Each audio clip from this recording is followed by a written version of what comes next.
SMK yang ada di Palembang.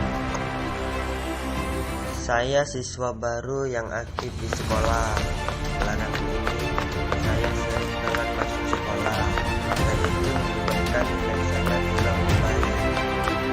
Salah satu penyebabnya ya saya harus kejar-kejaran dengan waktu. Belum lagi menunggu angkot yang membosankan, kemacetan kota, dan keamanan saat di perjalanan ke sekolah.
Kini nilainya berangsur membaik.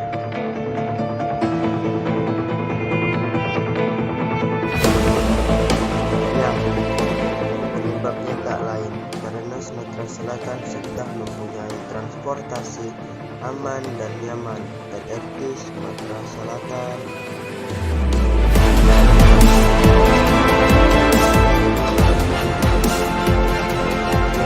Membantu bagi masyarakat, terutama saya sebagai pelajar. Terima kasih LRT Sumatera